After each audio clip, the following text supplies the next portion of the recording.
to introduce tonight's speaker. I could sing this man's praises for a half an hour, and his resume is so impressive, but he is truly one of the most preeminent voices of vaccine risk awareness movement around the world. He is the founder of the nonprofit Informed Consent Action Network, created with the goal of providing every person with the right to informed consent, and host of the HighWire, which has become one of the fastest growing and most trusted health news and talk shows in digital media with over 33 million views. Del put his very successful career on the line, left network news specifically because of the corruption he witnessed personally in health reporting, in that case, researched on the safety of vaccines being suppressed.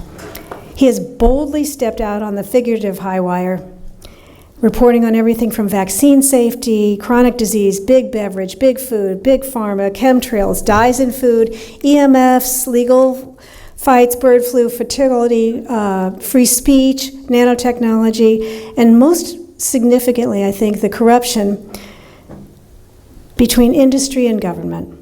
Everything that impacts our health, resulting in hundreds of compelling episodes on the HighWire. And as Del says, if it needs investigating, we're on it. So imagine my delight and my fascination and dismay when I experienced two distinct reactions to telling people that Del was going to be at the forum.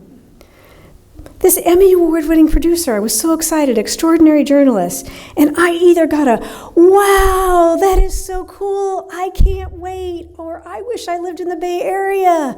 People were so excited, or they looked at me with a complete blank stare. Just like nothing, like a complete blank stare.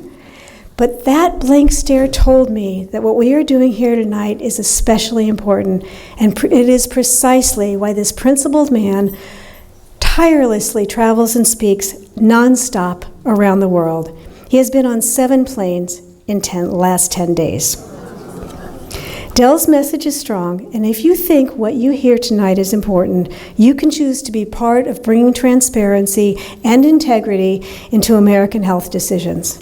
Please help me welcome a man who is dedicated to eradicating man-made disease, who called out from day one of the greatest cover-ups of all, where actual misinformation was used to mislabel real information, the man with the receipts, the charming and tenacious Mr. Del Bigtree.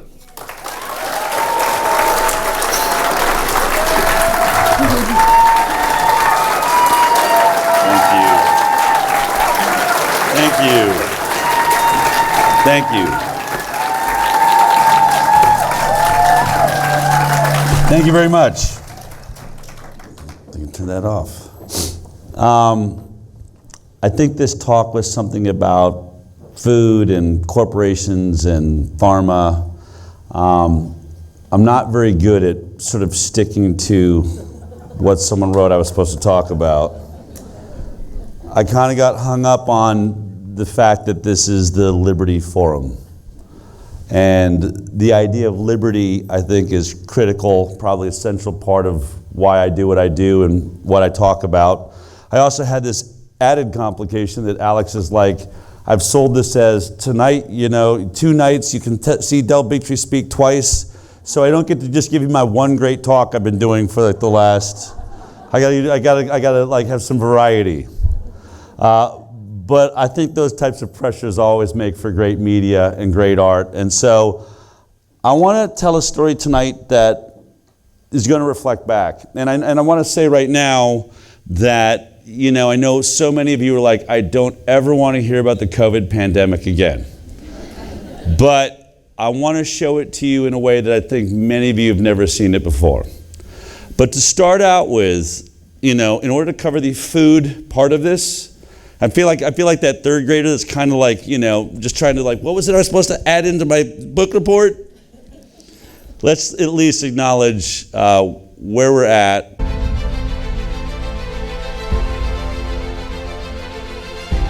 It's my honor and privilege to introduce to you the Commissioner of FDA, Dr. Marty Makary, a renowned surgeon, scientist, researcher, and public policy expert. Good afternoon, Mr. Secretary, Dr. Bhattacharya, Governor, Speaker, the many MAHA moms and the kids here supporting the effort. Thank you for being here. Thank you. It's great. Today, the FDA is taking action to remove petroleum-based food dyes from the U.S. food supply and from medications. For the last 50 years, American children have increasingly been living in a toxic soup of synthetic chemicals. The scientific community has conducted a number of studies raising concerns about the correlation between petroleum-based synthetic dyes and several health conditions. We're seeing rising rates of chronic diseases linked to food dyes and other additives like ADHD, obesity, autoimmune diseases, allergies, endocrine disruption, and even cancer. Our kids and our citizens deserve better. They deserve real food, not chemical shortcuts designed to fool the eye but harm the body. That's what making America healthy again means to us. It's not just a slogan, it's a mission. And it starts with protecting the most vulnerable among us, our children. Well, America's children are sick and suffering. 41% of children have at least one health condition, and 1 in 5 are on medication. We have to turn our attention to underlying causes, such as chemicals and toxins that children are exposed to. Secretary Kennedy has said that he would instruct the FDA to examine concerning ingredients in the nation's food supply, and today, we are delivering on that promise. Today marks the beginning of restoring the trust at the FDA and our regulatory institutions. The cries and the shouts and the applause from MAHA moms during the campaign are ringing out across the country. The only reason that those states have banned these products is because of these ladies and millions of more across the country, the warrior moms who have powered the MAHA movement. Thank you for being loud. Thank you for coming together with me on this issue. Because you made your voices heard, we now have made history together. And now we have intellectual honesty coming out of the FDA, focused on looking at updated science on food additives that American food companies are not using in other countries. If a foreign nation was doing to our children what we are doing in America, we'd go to war to protect them. And I think we don't need to do that anymore because we have a champion in Secretary Kennedy and Commissioner McCarthy to really make a change that we need in America. While we're proud of the work we've done, we know that this fight isn't over. And it's not won in a single session, or in a single bill, or by a single state.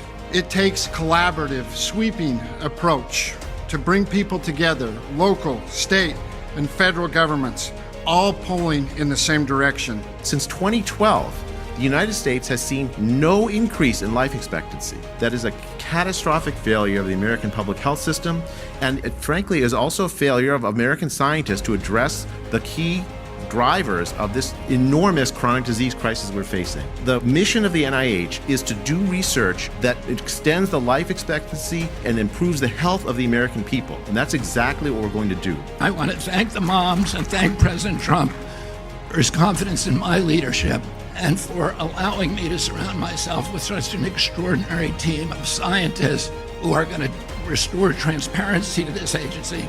We're going to do replicated science.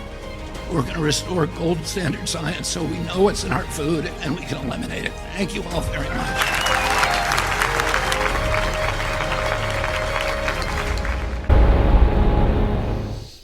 All right. I think that was just 2 weeks ago, 3 weeks ago. Been several announcements like that. I was Robert Kennedy Jr.'s director of communications as he ran for president. He and I go back several years. What I want to talk about tonight is not just the significance of actually having an HHS secretary that is finally doing the job we've been expecting for decades.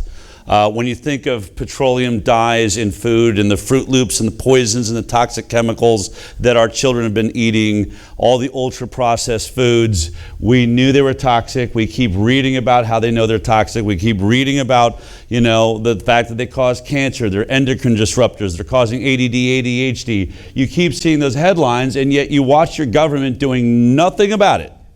Nothing at all. As we were getting closer and closer, the election was coming, and I think it was like a week out from the election, the red dye number 3 was removed by the Biden administration from the food supply. And I was sitting with a reporter, I think it was New York Times, and they were saying, you know, what's the significance of that? I said, well, I think it's telling you everything. What it's telling you is Robert Kennedy Jr. isn't even in government yet. We're still outside of the opportunity where he may be there, yet the government, Trump's not even elected yet, but the government is now finally doing a job. They've known red dye number 3 was cancer-causing and toxic for over a decade. And we've watched hearing after hearing in the FDA, and they never do anything about it. So why suddenly, you know, about 1 week before you're going to have a change in administration, do we see that finally come up? Well, number one, the Biden administration doesn't want to go down in history as the last administration that poisoned people before we finally got to change the way things are happening. But more importantly, I said it's about Robert Kennedy Jr. Not that he is doing it, but that people are doing it. What has changed in this country, and whether you like Donald Trump or not, and I'm going to attempt to not be partisan tonight, but whether you like him or not, one thing is for sure. Whether you love him or you hate him, you are paying attention to your politics now. Right? We are engaged. We're engaged. And when Robert Kennedy Jr. decided to join him, people started getting engaged on health.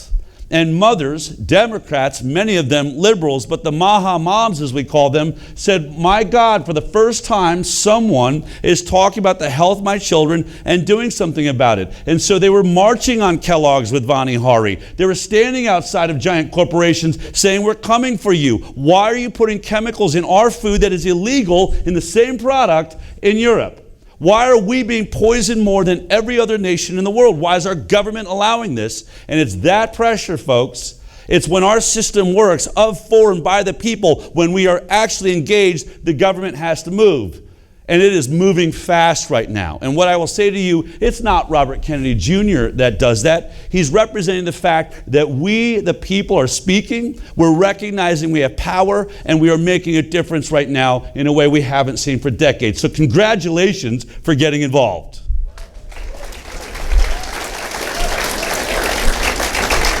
So I want to talk about how we got here.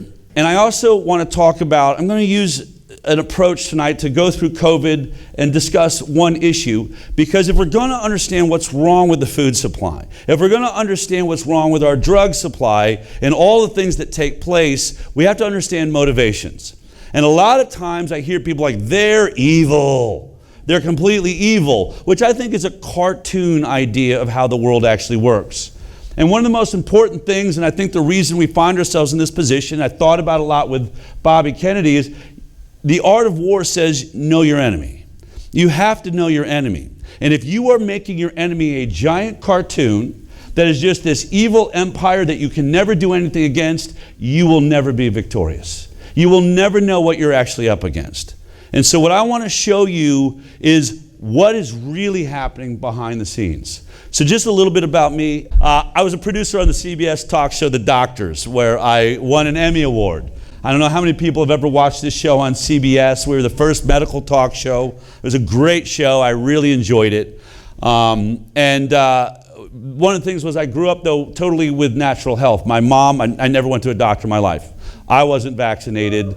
I ate only, my parents were like totally crunchy granola, literal hippies. They marched in Chicago in the 1960s. I heard all the stories about it. And so they just raised me differently than most of my friends. So when I was working on this medical talk show, my mom called me and she said, what are you doing working on a medical talk show? You've never been to a doctor in your life.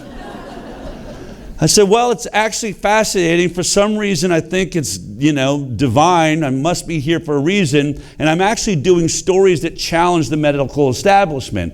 I would do stories about the fact that the Cleveland Clinic, the biggest hospital system in the nation, just brought in chiropractic as a feature for their patients. Or a surgeon that's using, acupuncture instead of anesthesia. Just always pushing the envelope. And because I was doing these different stories that the rest of my producers on the show weren't doing, I ended up being one of the highest rated producers on the show, and it was a lot of fun. But eventually, because I always did controversial stories, I had all sorts of inside sources at the CDC and different places that knew I might push the envelope more than most. And I got a call one day from a doctor that I was working with on a story. A year earlier, I'd done a very controversial story, and he said to me, "Del, you don't want to have me on your show." And I said, "Well, why?" He said, "Because I'm one of these doctors that thinks that vaccines cause autism, and if I end up being on your show, it's going to totally undermine the credibility of the story we're doing." I said, "Yeah, but our story has nothing to do with autism." He's like, "Yeah, I'm just worried about, you know." I said, "That's my problem. You're going to be on the show. You're going to be fine." And then he says, "Would you ever cover that story, vaccines and autism?" And I said, "Well, we're pretty settled on the doctors that vaccines don't cause autism. But look, if you're looking at it all the time, there's some big sea change in that story, I'd certainly be interested." And a year later, he called me and said, "Remember, if you said if something big was going to happen, let me know." He said, "Well, there's a whistleblower inside the CDC that's come forward, and he's saying that they're committing scientific fraud in the vaccine safety studies, specifically the MMR autism study that happened between 2000 and 2004. He says it's a complete fraud." I said, "Well, that's a big story." And I pitched it to my producers. They weren't going to let me anywhere near it. Tomorrow I might get into more details on all that, because I'm not going to make this about vaccines today. I don't want to, some of you I think might be brand new to this, so you can look at some of the other things I've talked about. But I ended up making a documentary called Vaxxed about this whistleblower. And this got kicked out of Tribeca Film Festival, which was one of the biggest media sensations you could ever imagine.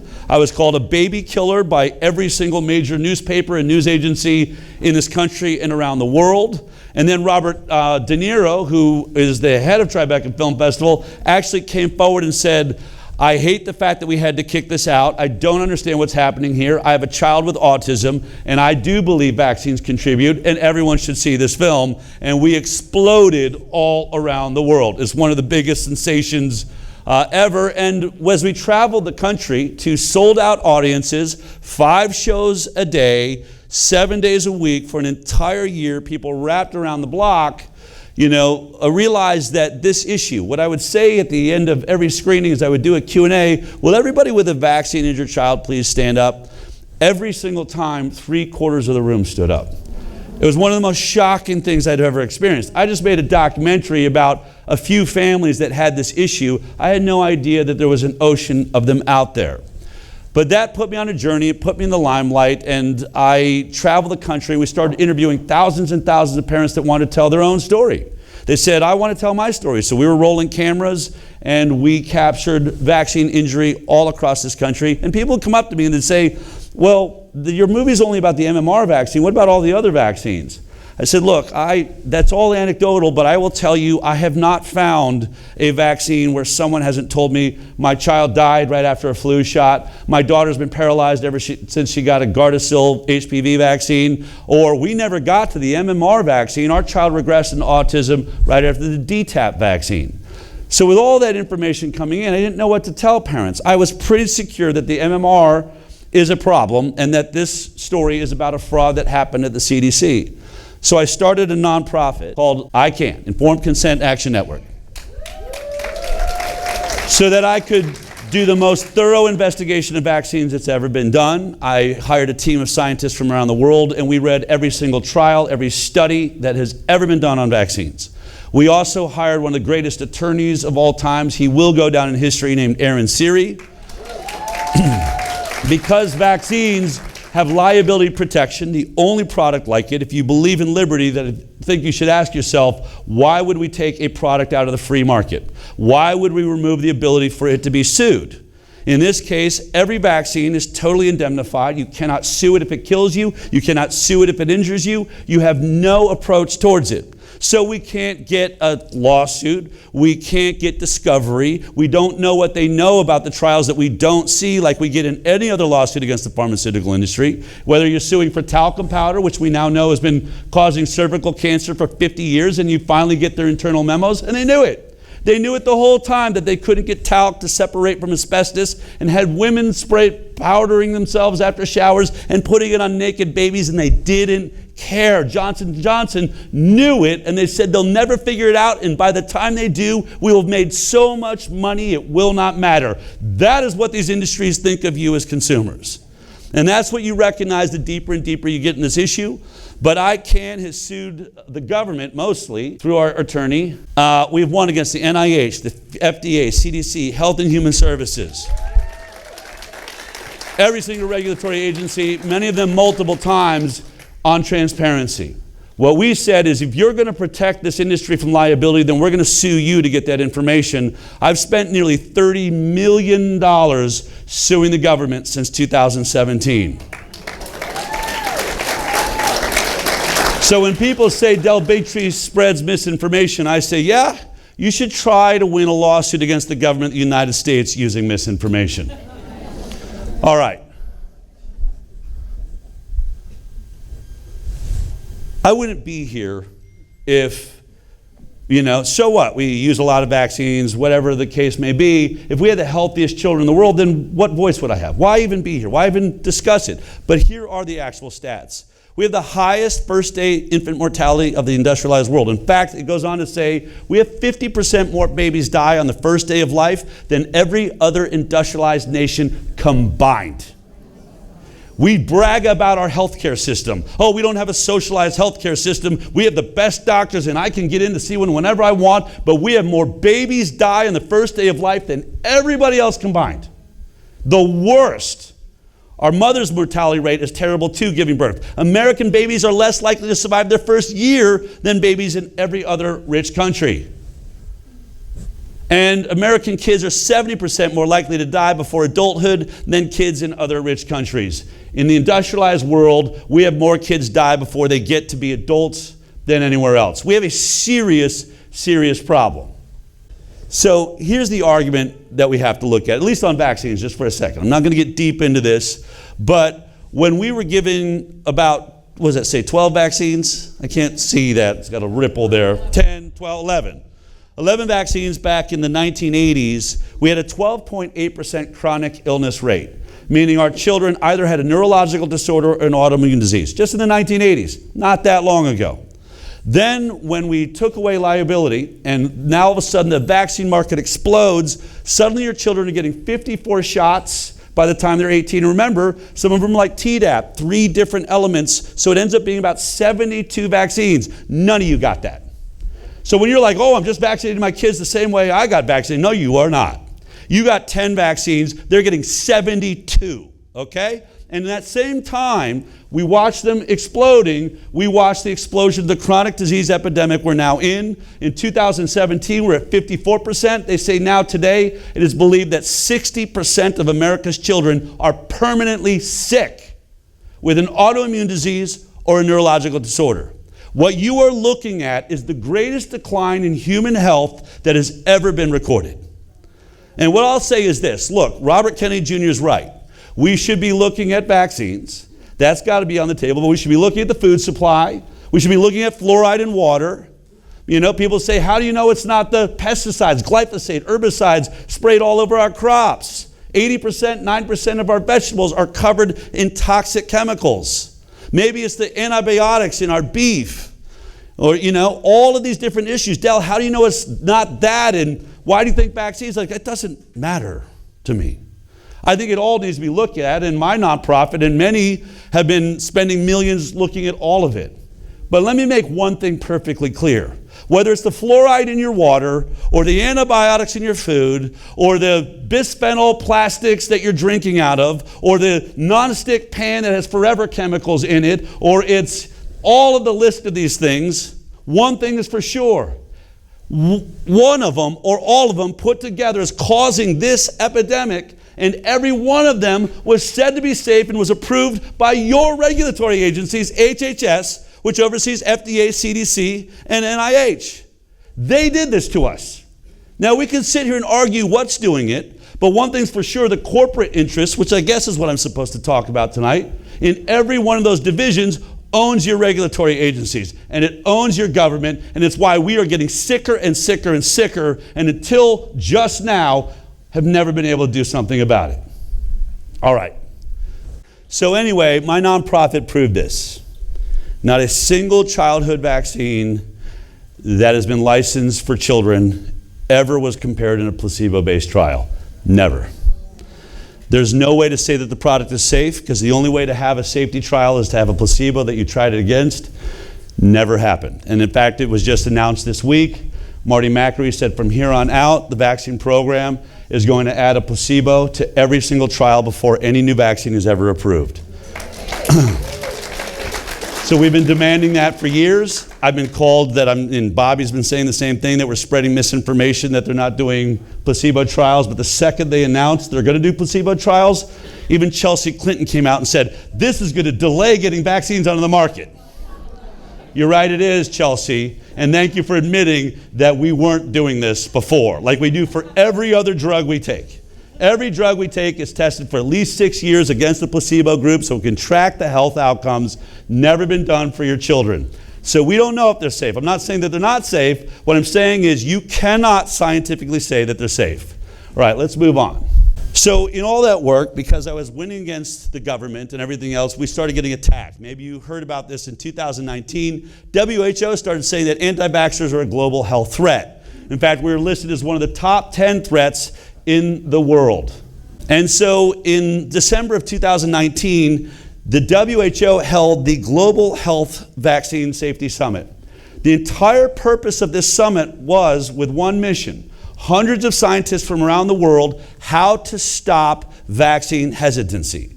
How to stop people like me that were starting to make people question the vaccine program. I've never been more proud in my life. To give you a sense of what this meeting was about, there were cameras inside, and I've done a whole show. If you go to the HighWire.com and look up the WHO show, we had all that they said. It's the most amazing things they admit behind closed doors. But this one's kind of important, just so you have an understanding of what we're really dealing with. I didn't edit it like this. This is how they provide it to the public. I think that one of our biggest challenges is, as Bob said this morning or yesterday, we're in a unique position in human history where we've shifted the human population to vaccine-induced, to dependency on vaccine-induced immunity. And that's on the great assumption that populations would cooperate. And for many years, people lined up. The 6 vaccines, people were there. They saw the reason. We're in a very fragile state now. We have developed a world that is dependent on vaccinations. We don't have a choice but to make that effort. Let me explain what she's saying there for some of you that might be new to this. Many of you in the audience, judging, looking out, not to be judgmental, caught measles as children. You're the only ones on this planet that actually give our planet herd immunity. You have never caught measles again because you have lifelong immunity, something no vaccine on this planet has ever been able to achieve. And so the pharmaceutical industry injected itself like God, saying, wait a minute, we could make money by doing what's already happening naturally. We'll vaccinate and get you your immunity. And in so doing, we will make lots of money and we'll say it's safer. Let me be perfectly clear. If you look up the vital records, the death rate from measles in 1961, a year before we started vaccinating for it, was 1 in 500,000 at population level, or as Alex said, amongst the infected, 1 in 10,000. Basically a zero. 400 people died every year from measles. I could go into all the other things that measles does as a benefit to you, but we didn't need this vaccine. And there's a very big concern to vaccinate for measles, that if we vaccinate a trivial childhood illness that's as infectious as measles is, and we don't manage to eradicate it, we're going to pressure that virus to evolve and maybe make it more deadly. And if we ever do that, it'll be the greatest mistake ever made. There's a serious question right now. Is this measles strain that's down in Texas more deadly? It might be. And that will be the fault of this vaccine program that was incapable, long before there was anti-vaxxers, incapable of eradicating the virus. So we're creating all sorts of different problems. But that's not what I want to talk about. What she's saying is the adults aren't vaccinating. That the measles vaccine is now wearing off around the country and adults aren't going in to get their vaccines. You see, you all thought it was about vaccinating children. You thought SB 277, great, just force vaccinate those kids before they go into school. But the problem is every vaccine is wearing off. And so all the adults are walking around, they're actually the disease carriers, and because they never got lifelong immunity from an actual infection, there's a problem. But they didn't want to tell you that, and that's what she's saying. We thought you would all just keep vaccinating. We thought you would get all of your vaccines. Guess what? You're due for 72 vaccines too. That's the truth. I'll even show you the schedule.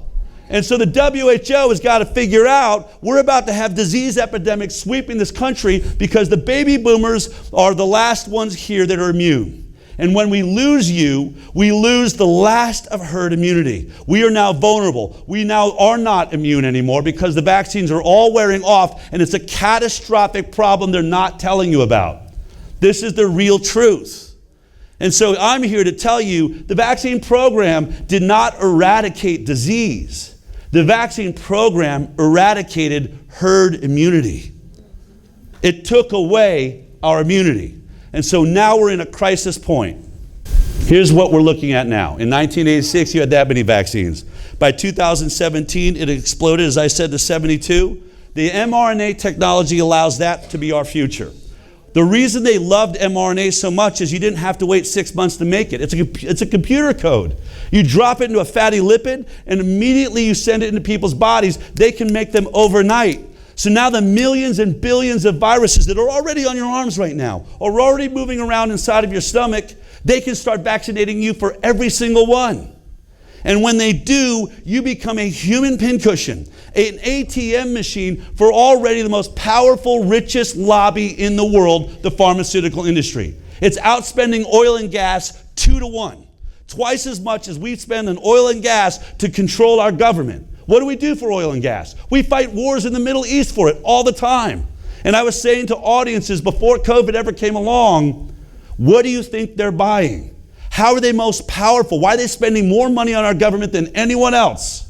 I said, I guarantee you it's not the 3% of the hippies' kids that are unvaccinated in California. That is not how they get paid back. They're coming for you.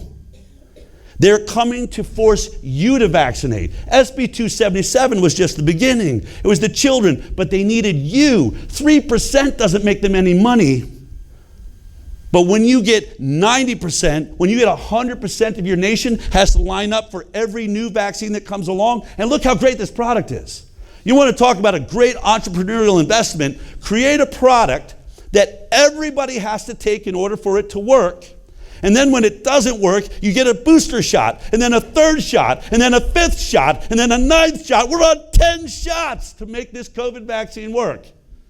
And they make more and more and more money. Have you ever seen anything where the worse the product works, the more money you make? God, I want to be in that business.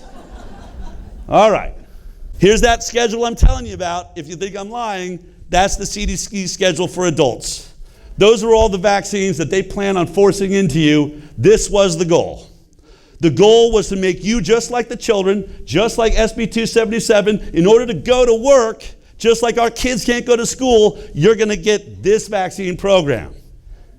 And when they finally got done with their meeting with all the scientists of the world in December, and they said, how are we going to get the adults to start vaccinating? How are we going to do it? They're brainstorming. I've got them on video thinking about it. Geez, I mean, how do we make them think that they need it? They're walking around going, yeah, my kids need it, but I've been doing just fine. I haven't needed a vaccine all these years. How do we do it?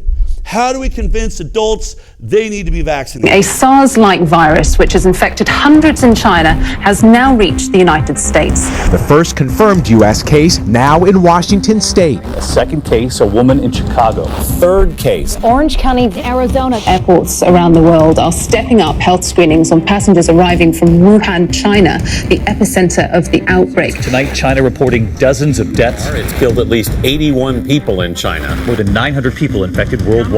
More than 2,700 others have been infected across 13 countries. People infected with the coronavirus can spread the disease before showing symptoms. We don't know just how deadly this is. There could be many, many people out there infected. It's still a lot unknown about how it spreads. The contagiousness of the patient is so much more evident. This is a rapidly changing situation, both here and abroad. I'm urging HHS to declare a public formal health emergency for the coronavirus.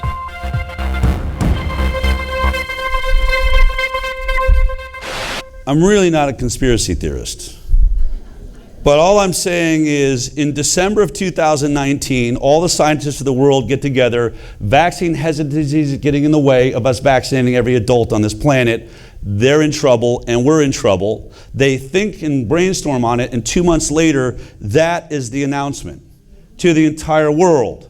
And then what is the solution? A vaccine. We're going to rush a vaccine on the market faster than we've ever done it before, and every adult has to get it in order to go to work. Wow, perfect. Now look, maybe it's accidental. Maybe it's all just coincidental. Perhaps. But what I want to get into is, what would they do to make this happen? What if there's roadblocks along the way? What would you do if something was going to interrupt us making every adult vaccinate? I want to point this out. This is the emergency use authorization. The only way they were going to be able to rush this product onto the market was they had to get an emergency use authorization, because no vaccine, now that they're doing it in front of you, they had no problem not having placebo groups for the children because you weren't paying attention, but now we were all watching. They're promising they're going to rush this thing on the market for you, but there's one little problem. If they're going to rush it onto the market, it means they're going to have to skip out of a proper safety trial while you're watching, and so they refer to the emergency use authorization, which says the COVID-19 pandemic under an EUA, FDA may allow the use of unapproved medical products or approved, I can't quite read it from here, uses of approved medical products in an emergency to diagnose, treat, or prevent serious life-threatening diseases or conditions where certain statutory criteria have been met, including that there are no adequate, approved, and available alternatives. Okay? The only way they can skip out of the safety trial and rush it to you is no other product can be a benefit to you. It can't do the same job. Otherwise, this would be illegal. So do you remember the moment where Donald Trump standing on the podium, like he liked to do through the whole thing, like hours a day, and he said, you know, I've been looking around the world, and part of Operation Warp Speed is we're looking at maybe repurposing some of the drugs out there, and I've discovered this great new drug that looks like it might work. It's called hydroxychloroquine. And this hydroxychloroquine, there's a guy in France, and there's some people here using it, and it's looking like it's having a really great effect. So I've told the FDA I want to get everyone in this nation, I want to get this out as fast as possible so that, you know, while we're waiting for the vaccine, we can just get you hydroxychloroquine. And he seemed really cool about it. He didn't know about this, by the way. I'll tell you how he didn't know, because all of a sudden he got bum rushed. He got knocked off the microphone. And this little guy goes, don't listen to him. Don't listen to him. It could cause heart attacks. Of course, I'm talking about Tony Fauci. It was the weirdest moment until, like, we're all watching the television. This guy's like screaming, I don't trust hydroxychloroquine, it could be dangerous. We're like, what's going on with these two people? Why are they arguing on television? This is bizarre. This is what was going on. Tony Fauci knows this is a problem.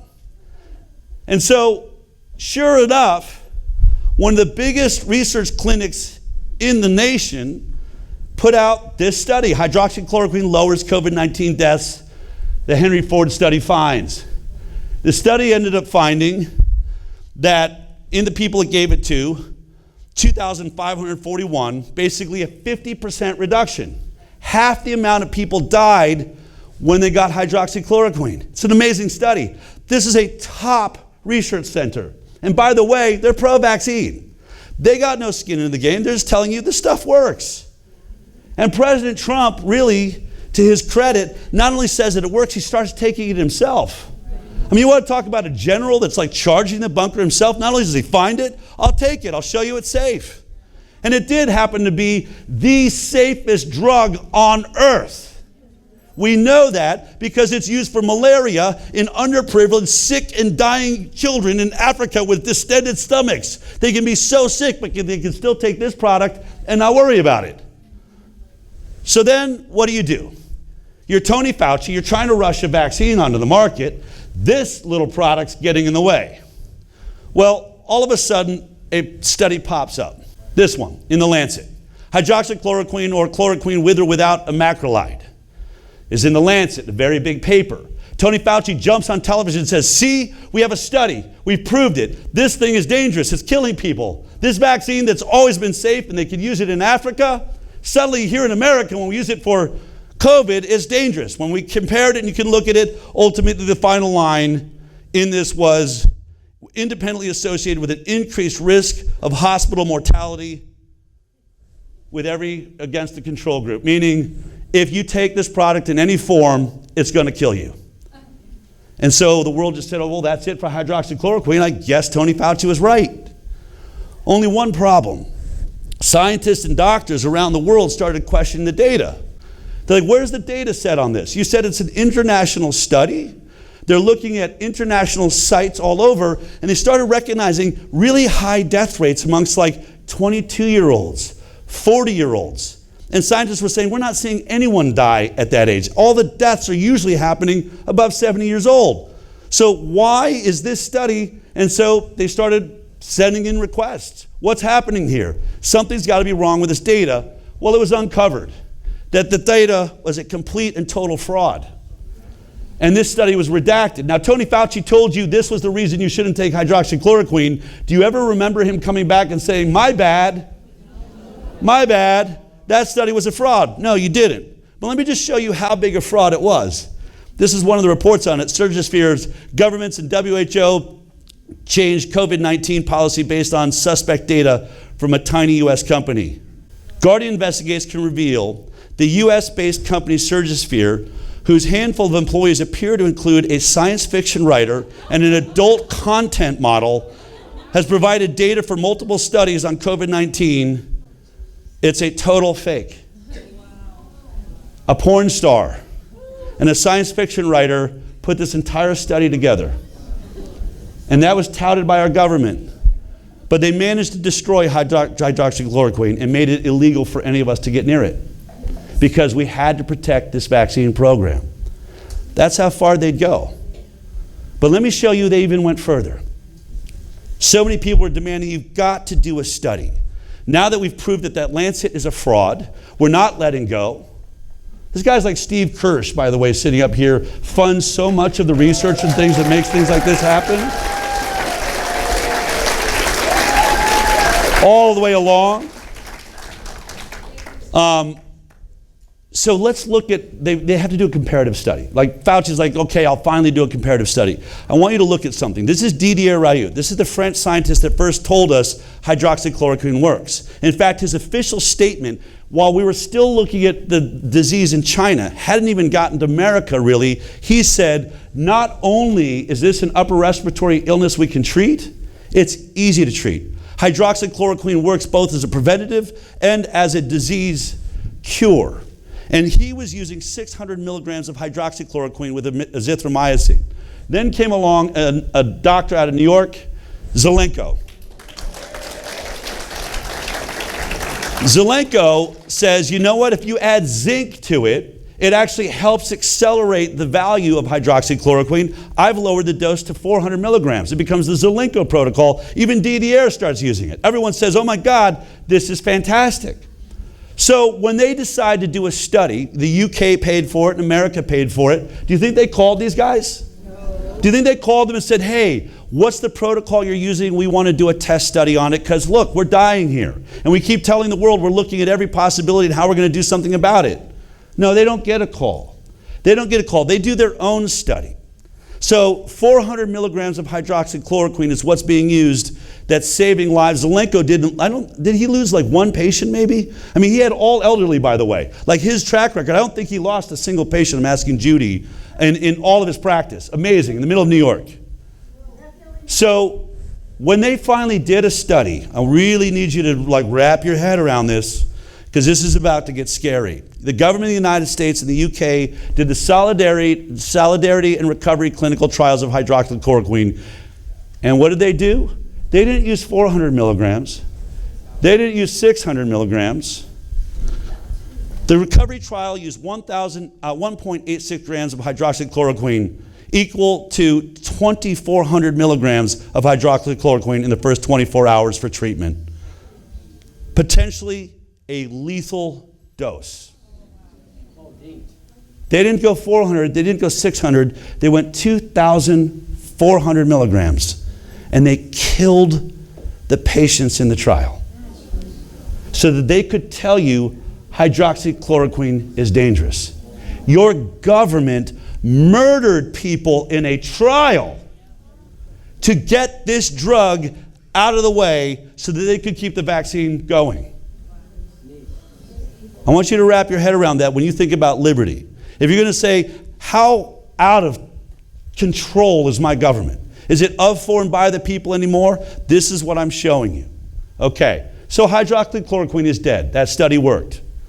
Then in front of the Senate, while we are now dying like crazy in the United States of America, a doctor comes forward and sits in front of the Senate and he says this. We have evidence that ivermectin is effective not only in prophylaxis, in the prevention. If you take it, you will not get sick. We just came across a trial last night from Argentina by the lead investigator of ivermectin in Argentina, Dr. Hector Carballo. They prophylaxed 800 healthcare workers.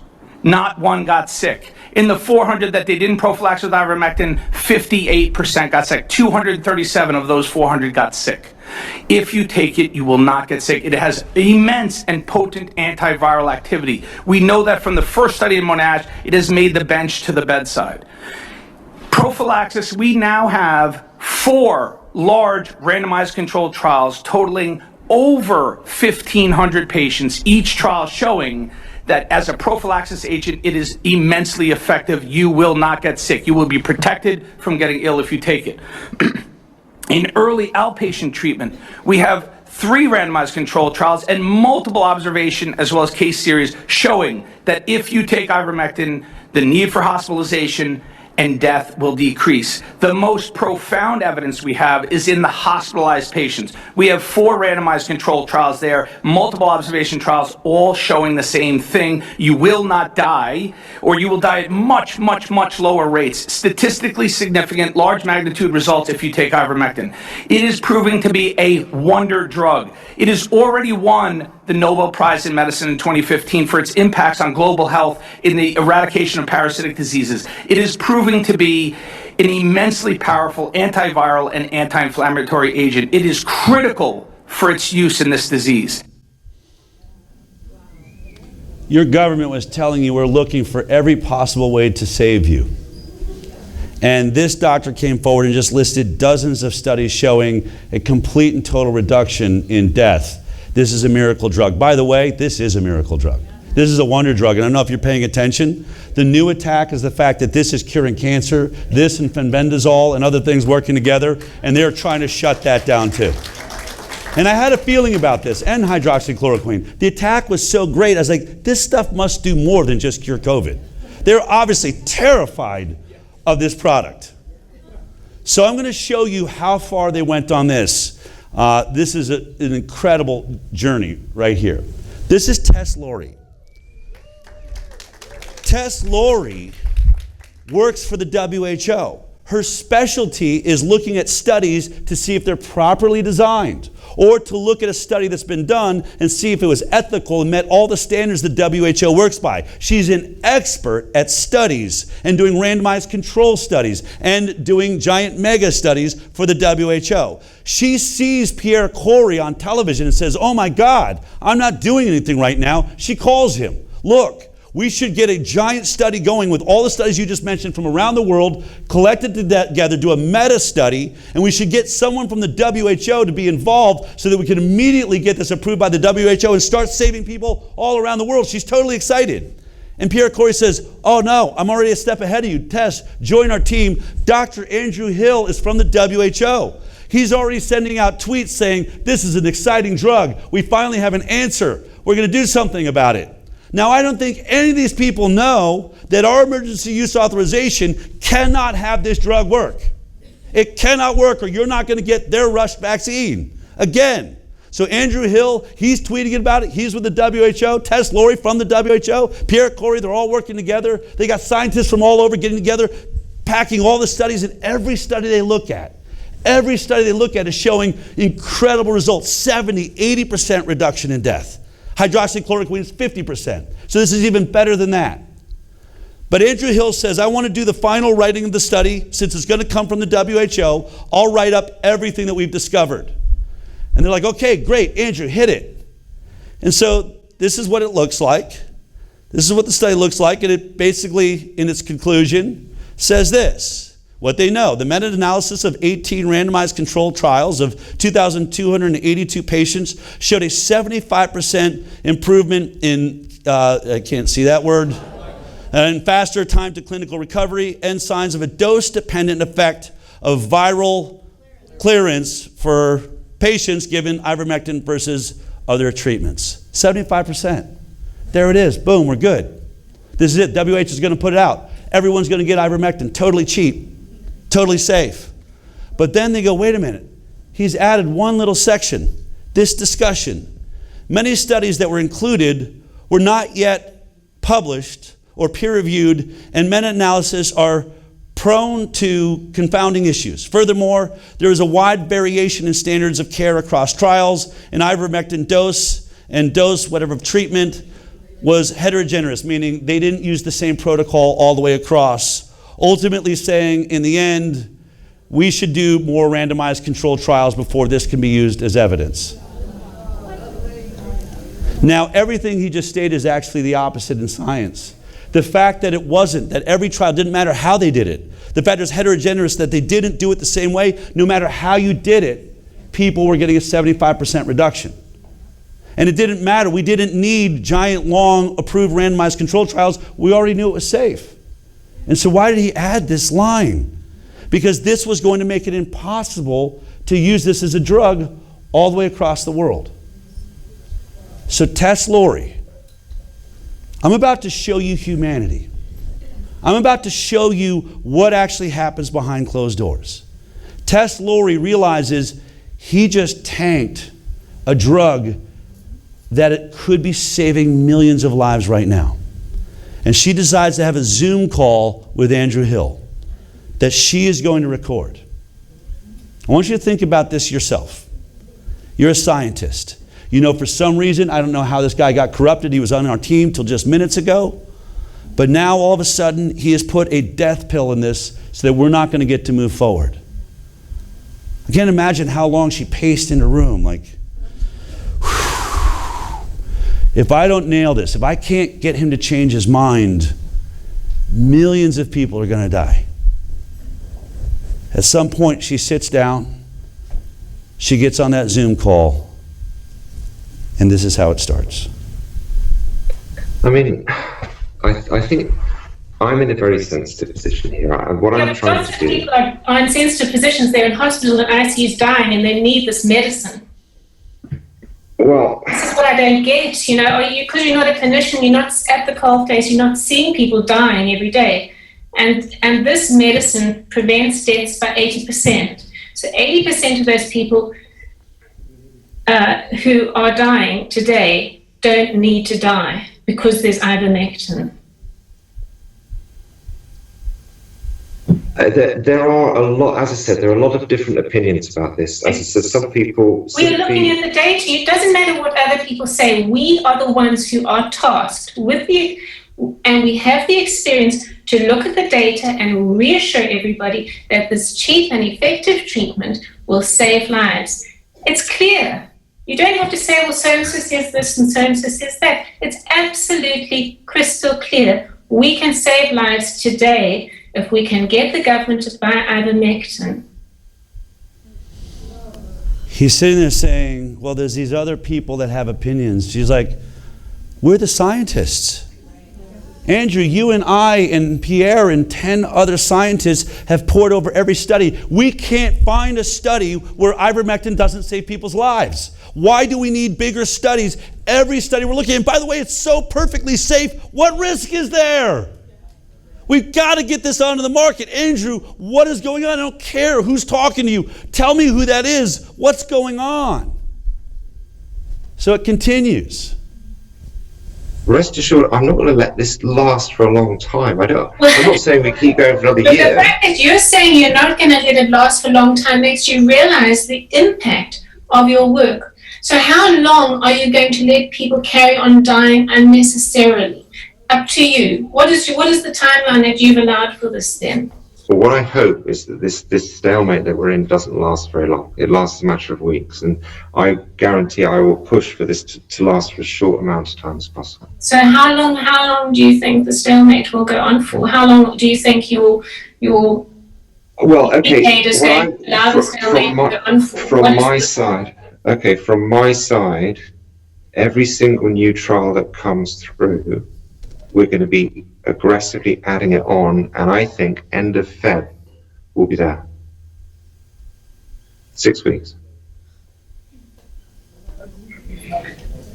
How many people die every day? Well, there is a whole group of people who think that ivermectin is complete rubbish. I'm not talking about them. I'm not talking about them. I'm saying we know the evidence. How many people die every day? Oh, sure. I mean, 15,000 people a day. 15,000 people a day times 6 weeks. Yeah, sure. First thing we have to try and get it into the UK. I'm showing you something we've never seen before. You want to know what makes a Nazi, or what makes someone dangerous? Is Andrew Hill evil? I'm not sure that he is. He's obviously a guy is in a rock and a hard place. He works for the WHO. He keeps saying this stalemate. What stalemate? There's no stalemate amongst the scientists and doctors that are looking at the study. There's a stalemate we're not a part of. There's some group that's getting you to Andrew, and he's not. And let's be really clear. Let's be really clear.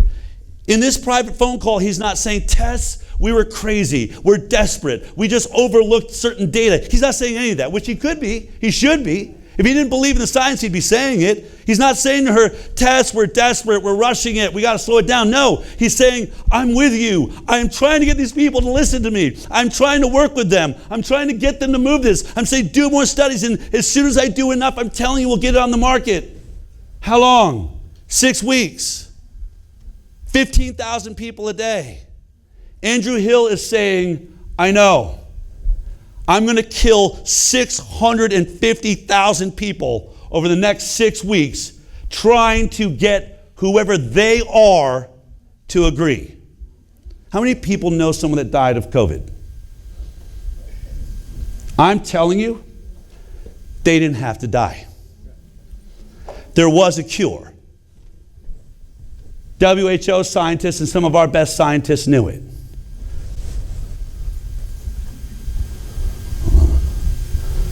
So what would be the motivation? At this same exact time, Unitaid funded long-acting medicine center at University of Liverpool to shape the future of treatment. I think, does it say, I think it was like $30 million, $40 million was given to the University of Liverpool by a nonprofit. Right at the same time this is happening. In fact, days before this final version was written. Guess who works at the University of Liverpool? Andrew Hill. See, this is how it works. The funding comes either from a nonprofit, this one being Unitaid, or as Judy Mikovits knows, Anthony Fauci distributes billions of dollars to universities across the world every single year. He was doing it. So how do you manipulate science? If someone does a study that says ivermectin works, you can either give a university, say, we're going to give you $30 million more, but you're going to rewrite that study that's being done right now. And if you don't, we won't give you the $30 million. Or how about the $30 million we always give you? We might just take that away. This is how science is being done, and this is why Bobby Kennedy is so important. He is not going to allow this to happen any longer. So now, watch what happens when she confronts him on who is the they you are talking about. All right. So who helped to? Whose conclusions are those on the review that you've done? Who's not listed as an author? Who's actually contributed? Well, I mean, I don't really want to get into. I mean, I think it needs to be clear. I would like to know who are these other voices that are in your paper that are not acknowledged? Does Unitaid have a say? Do they influence what you write? Unitaid has a say in the conclusions of the paper, yeah. Okay, so So who is it in Unitate then who is sharing who is giving you opinion on your evidence? Well, it's just the people there. I thought Unitate is just a charity. Is it not a charity that actually have? So they have a say in your conclusions. Yeah.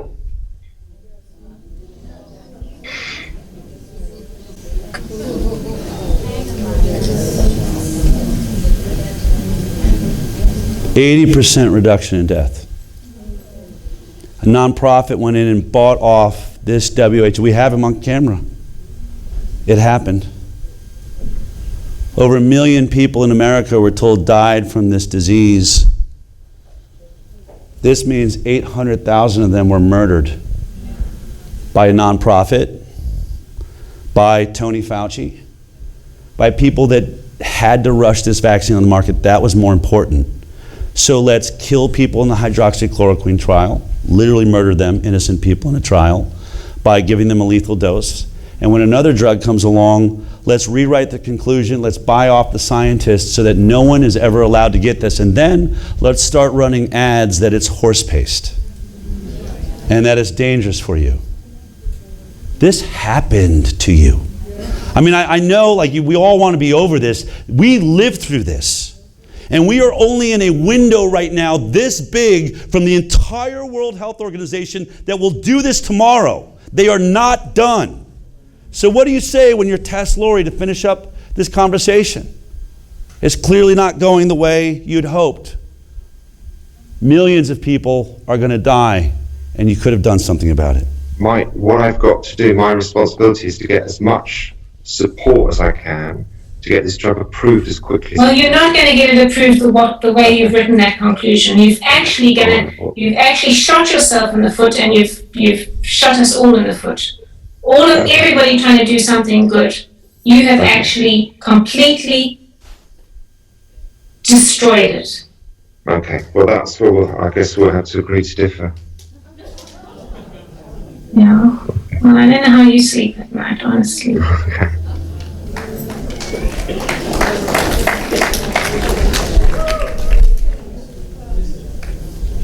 How do you have liberty in a nation that will block treatments and allow you to die?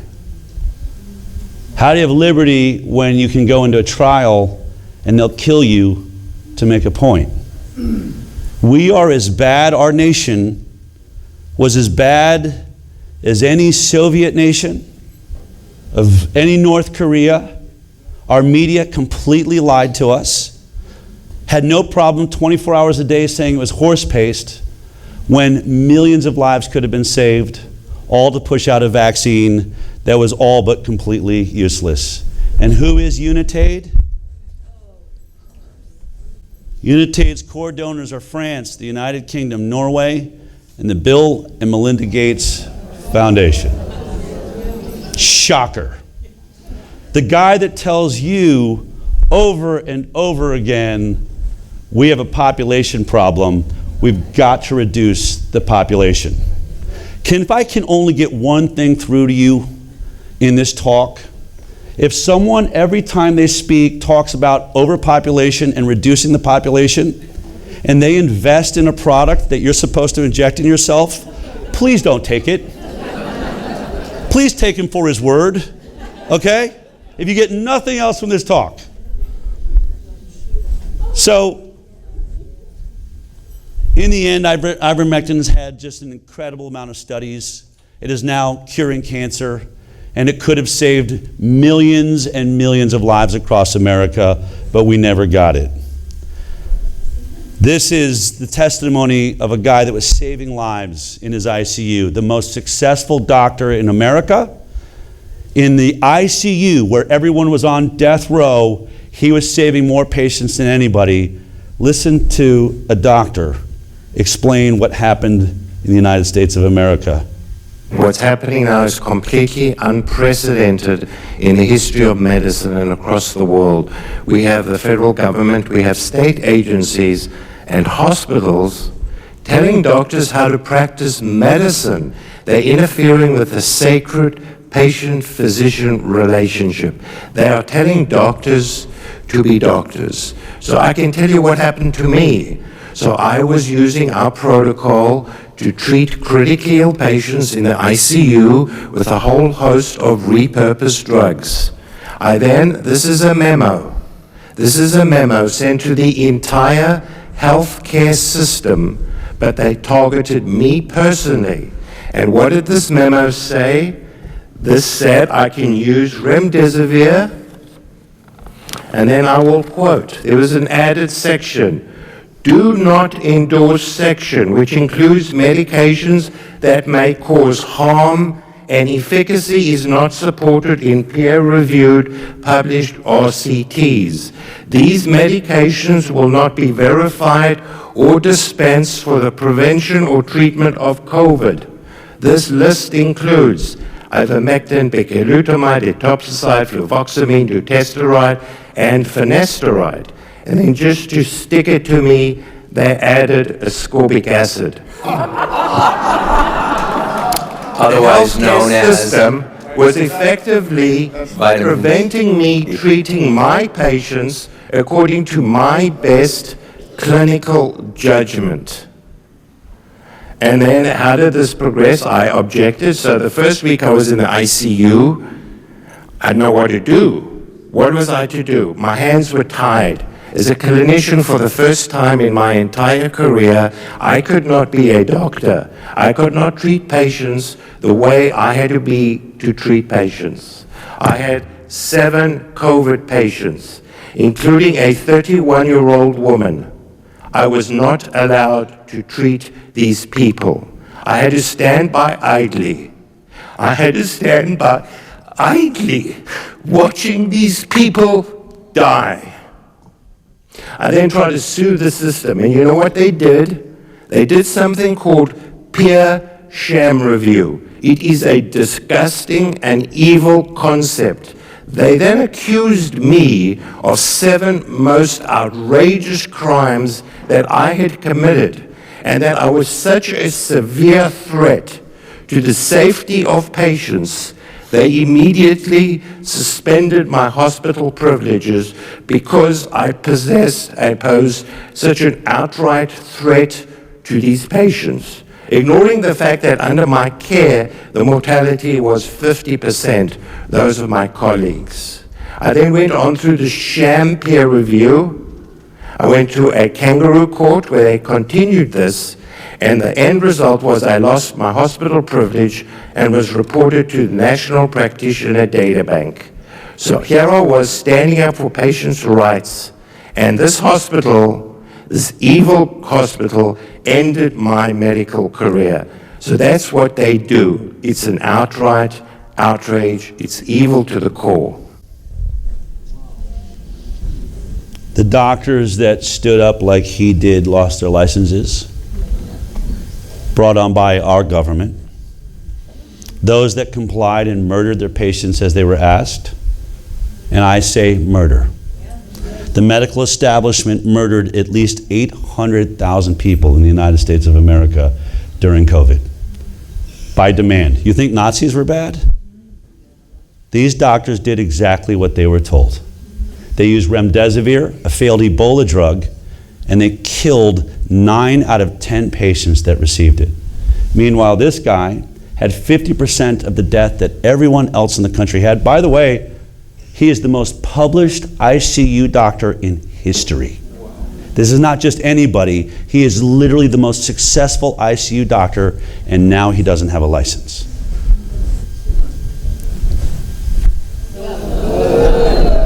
This is not about freedom or personal choice.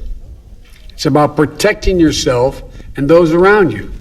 So tonight, I'm announcing that the Department of Labor is developing an emergency rule to require all employers with 100 or more employees that together employ over 80 million workers to ensure their workforces are fully vaccinated. Mission accomplished. There you have it. I don't know how many of you have watched this story exactly like this. These were the players. This is how it happened. Did we see any of this on the news? No.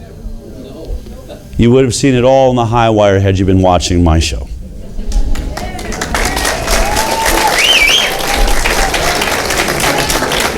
They told us the plan. I see the need for action. I see the need for a great reset. This pandemic has provided an opportunity for a reset. History would look at this crisis as the great opportunity for reset.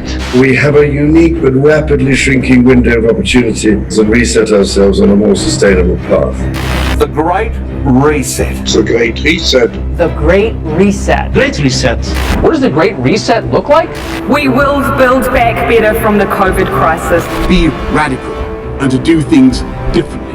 To build back better and to build back bolder. Build back better. Start to build back in a positive way. Build it back better. It's about building this country back better. You know what Joe Biden will do? Build back better. Joe Biden calls it build back better. We can't just build back to what it was before. We have to build back better. Build back better.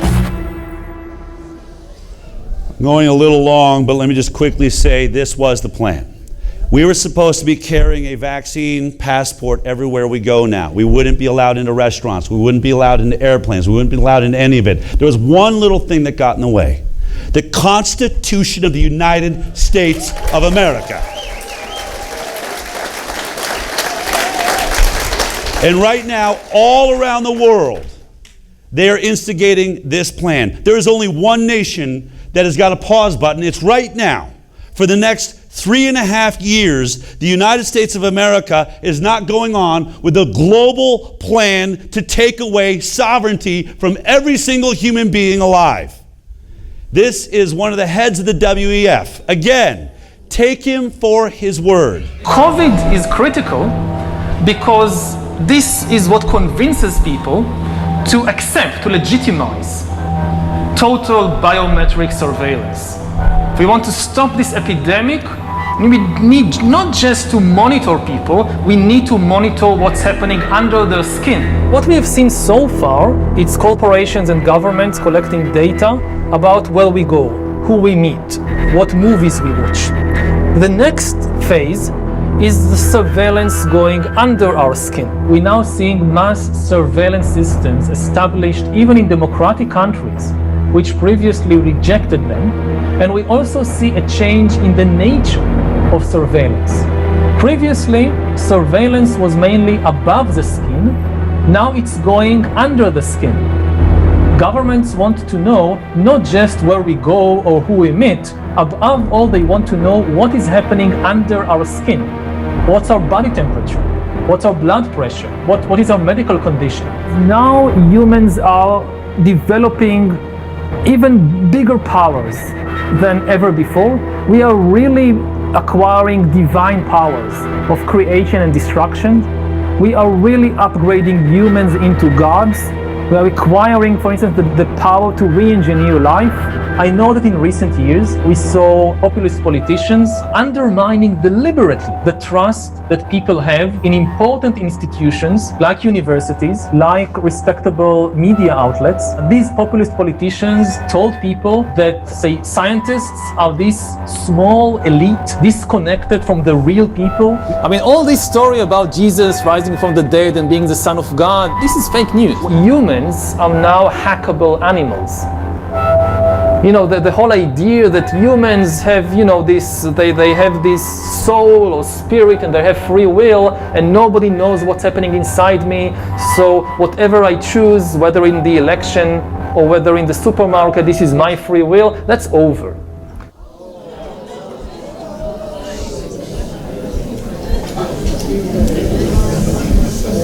I use videos for this reason. I don't want you to take my word for it. You've got to know this is the global agenda.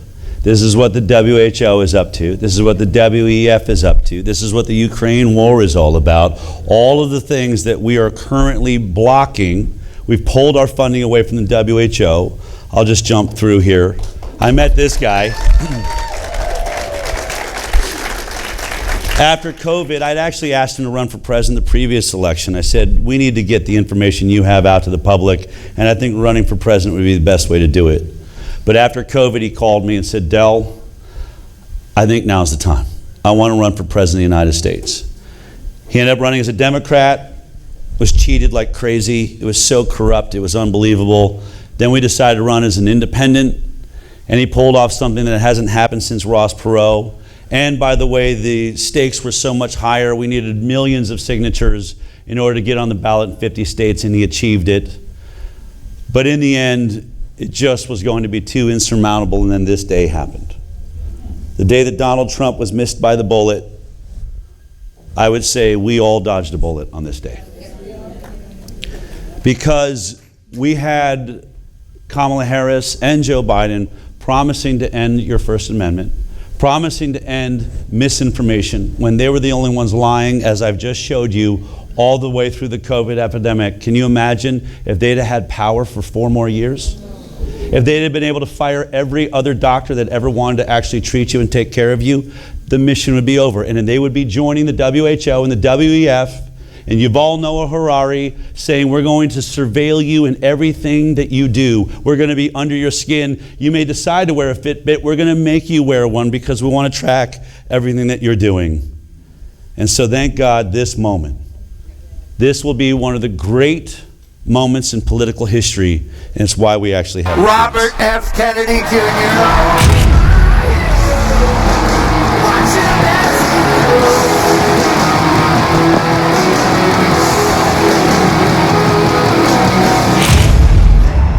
I also want to salute Bobby's decades of work as an advocate for the health of our families and our children. Nobody's done more. Millions and millions of Americans who want clean air, clean water, and a healthy nation have concerns about toxins in our environment and pesticides in our food. That's why today I'm repeating my pledge to establish a panel of top experts working with Bobby to investigate what is causing the decades-long increase in chronic health problems and childhood diseases, including autoimmune disorders, autism, obesity, infertility, and many more. Thank you, President Trump. A few hours after the assassination attempt at Butler, I got a call from a safe food advocate named Kelly Means, who's been fighting for many years to try to end the corruption at CDC and FDA and USDA. And these institutions, these regulatory agencies, are actually run by the big food processing companies, the big ag and the chemical companies that they're supposed to regulate. And he said to me that he'd been advising me for many years and on my campaign. And he told me that night that he was also advising President Trump. And he asked if I would talk to President Trump. And I said, of course. And about a few minutes later, I got a call from the president. And we talked, we had a very good talk. Don't you want a safe environment for your children? Don't you want to know that the food that you're feeding them is not filled with chemicals that are going to give them cancer and chronic disease?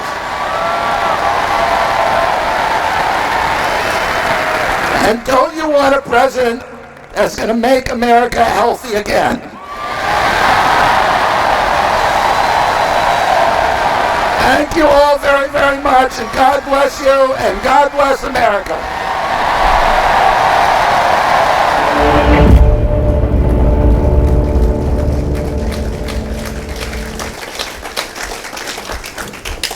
The entire world is collapsing right now as we speak. It never understood liberty. The rest of the world never believed in it. The rest of the world does not have a constitution that celebrates you, the individual. We're the only nation that believes that our rights, each one of us, is endowed to us by our Creator. Our Constitution does not give us our rights. God gives us our rights, and our Constitution holds our government back. And right now, for the next 3.5 years, we have an administration that is fighting for our constitutional rights, trying to rebuild a foundation that came this close to being taken from us. And so I'm saying to you, our Constitution does not say, forget about your individuality. You're here for the greater good of everybody else. We're the only nation that does not say that. We are not communists. We do not say, oh, I've got to take care of all of my neighbors before I take care of myself. No, we say, put your mask on first before you put the mask on somebody else. Find your individuality. Be the greatest person that you can be. This country allows you the freedom to be everything you ever dreamed. And if you pursue those dreams, if you use your voice, we will be the greatest nation together in the world.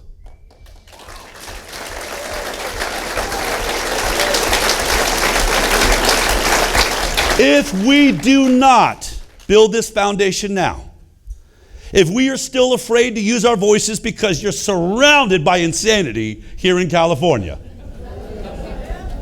if you let that intimidate you,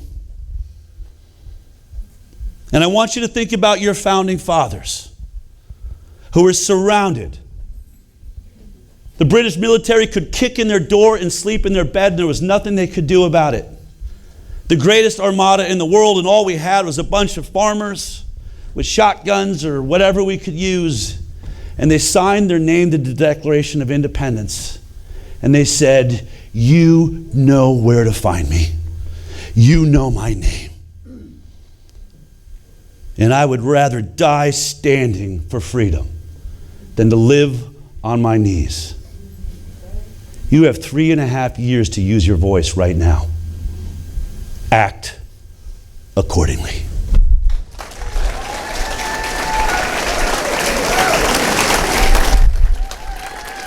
Thank you.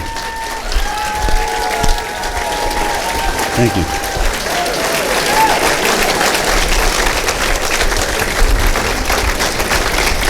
Talk about, just briefly, if you'll just talk about, you had just had an amazing press conference in Washington, D.C. Yeah. You just brought a timeline about Peter Marks. Do you just want to quickly describe that to the audience, what you did? You can go to therealpetermarks.com. We built a timeline of secretly recorded videos of Peter Marks, who obviously was overseeing the warp-speeded COVID vaccine. In that, you'll see there was calls he was having with the injured victims of the vaccine, finding out that they were having major problems with neuropathy, all sorts of issues, tingling sensations, paralysis, some ended up in wheelchairs. And so what we've done is laid out the timeline so you can see what he was saying in public, sort of like I did today, what he was saying in public versus what he was hearing behind the scenes, all the injuries he was ignoring. This vaccine now has, I think, 38,000 recorded deaths in the VAERS post-marketing system. No one has ever explained those away. There's no excuse for why that is. And that system is always said to be underreporting. There's been multiple studies. They've never, ever shown that our capture system is getting more than the actual deaths. So at least 38,000 people died from the COVID vaccine itself. I didn't even get into that tonight. I just talked about all the people that died because they didn't have access to a drug that worked. But therealpetermarks.com is something we've just released. You can check that out. Super interesting. Thank you. Yeah, and by the way, drugs that didn't work. Steve Kirsch, I remember this in the very beginning. Steve Kirsch tried to bring out fluvoxamine, which was also being effective. Yep. And he was part of that. You just shared some of the most beautiful heroes. Tess Lori, Pierre Corey, Paul Merrick. These are the most beautiful human beings I have ever met. And the contrast is so great. So we don't usually talk about evil at the Liberty Forum, but I got to tell you, when I saw Tess talking to, what is his name? Andrew Hill. I could only think that evil had threatened him. It was so strange. All right, but I'll argue that for a second, because I did hear, I like to ask that question, is he evil? And everyone goes, oh yeah, he is. He's compromised. That's what I mean. He's afraid of something. Yes. Right? Yes. Right? He looked like a man who they threatened to kill his children. I'm going to make it personal. Okay. Okay? He didn't step in where he could have made a difference, right? He didn't do the right thing in that moment. And I kind of think of Jesus who says, let ye who is without sin cast the first stone. How many of us, I know I didn't talk to certain family members and tell them what I knew because I didn't want to have that fight.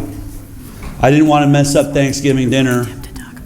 I mean, it wasn't even millions of people, but I let people walk into death because I just didn't want it to be uncomfortable. And if there's someone in this room that didn't do that, I'd be shocked. So we all compromise ourselves at some moment. So it's really easy to point and say, oh, he's evil. He's compromised. He's listening to other people. He's doing something to protect himself. But did all of us step up and speak our truth all the way through? Did we protect everyone we knew? Did we stand in our truth? Did we state what we knew to be true? So are we evil or are we weak? And when we recognize that and when we see it, instead of judging Andrew Hill, I think it's a moment to atone ourselves to what I'm saying and say, we can do better. Every one of us can do better. In fact, at a time like this, where we're at in this country, we are writing the history book pages that those in the future will read. Will we give up on this dream of America? Will we compromise? Will we just do what we're told because the larger group or someone behind us or our boss or someone we love just doesn't want to hear it or doesn't want it in the room? Or will we stand in the principles of this country right now and never again forsake our right to speak our truth? That's what you're witnessing on all sorts of varying levels. I do believe there are a couple of evil people. I think Tony Fauci is one of them. But Andrew Hill is just weak. Yeah. And you watched a human being that I think is a caring guy. I think he knows, I think she's right when she says, I don't know how you're going to sleep at night. I doubt he will sleep very well at night the rest of his life. No, but you know who I think sleeps well is Klaus Schwab. I don't know about that, maybe.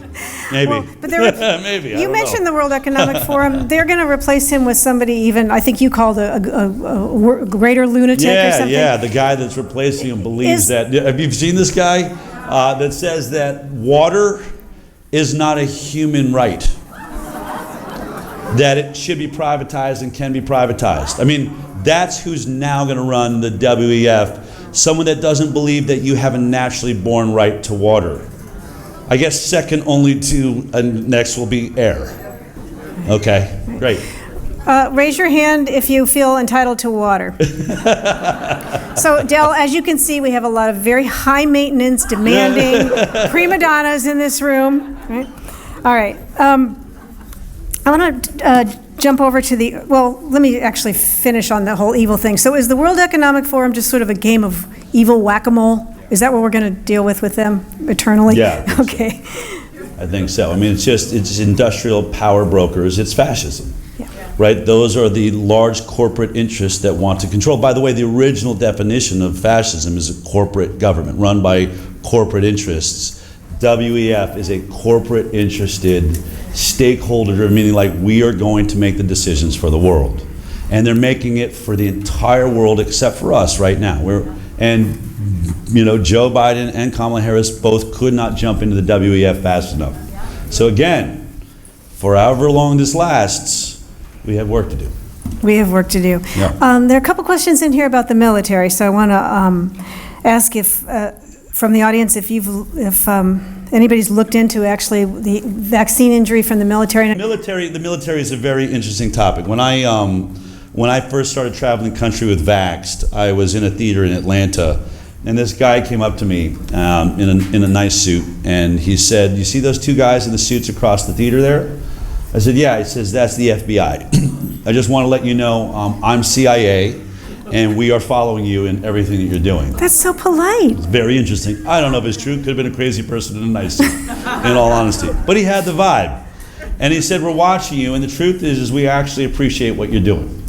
This is an important mission, and a lot of us inside of government things have a problem with the vaccine program."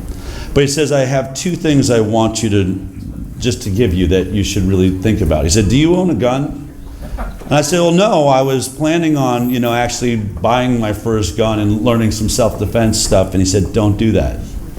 I said, what? He's like, if you own a gun, it makes it that much easier for us to have you commit suicide. Do not own a gun. And then he said, I have one other recommendation for you. Do not go near military vaccines. Don't mess with the military. We are going to leave you alone as long as you do not talk about military and the vaccines. But I will say this, most military now, when they're polled, it is so well known that they come out with autoimmune disease that they expect to come out of the military sicker than when they went in. They are the most vaccinated humans on this earth. They have the highest rates of birth defects because of it. They have the highest rates of autism. It's a disaster, and it's really, really tragic. And at least, one of the things I think you have to hand to Donald Trump, even though he was part of warp speeding the vaccine, I really believed he was never going to mandate it, which is huge. And he just gave the military all back their jobs, those that turned down the COVID vaccine. So I think that's a good thing.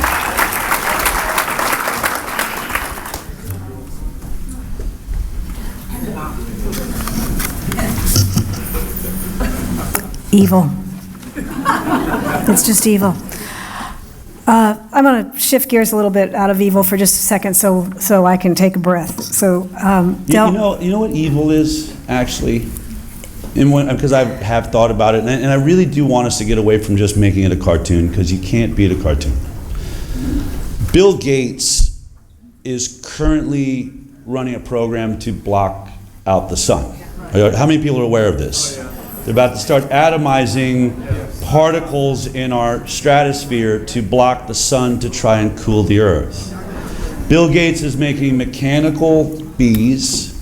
He's making, mutant mosquitoes, all sorts of things. And I actually believe this, he's doing it because he believes it's the only way to save our species. If you go to his museum, everything is about saving our species, and we got to reduce population, or we're going to run out of food, all of this. And the earth is heating, so we must block the sun. What you're watching is someone that just simply believes he has all the answers, that he is going to fix the earth. He's going to make sure the temperature is more pleasant for all of us. And he doesn't need bees, he's got mechanical bees, and he's buying more farmland than anyone else in this country. He believes he is God. He does not believe in God. He does not trust God. He is inserting himself, and he believes if we follow his ideas, then and only then will we survive. He's not doing it to purposefully kill people. He's doing it to save people, just like God. So if someone believes they're God, and they don't believe there is a God bigger than themselves, that is an absence of humility. And that is evil. That's how I see it.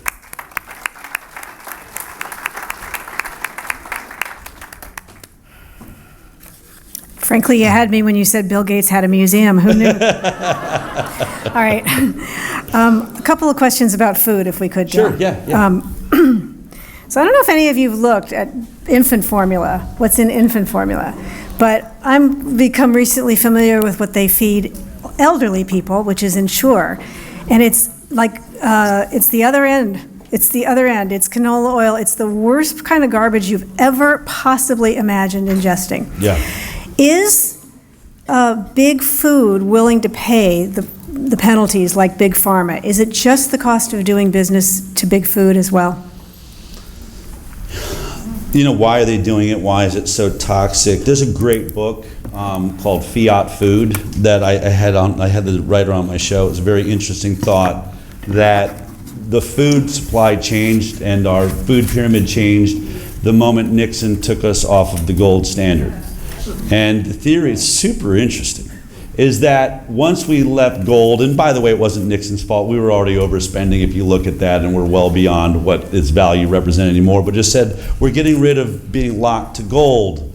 which was, inflation essentially is a hidden tax on everybody, right? They just slowly keep taking pieces and your dollar becomes worth less and less and the government's using that money.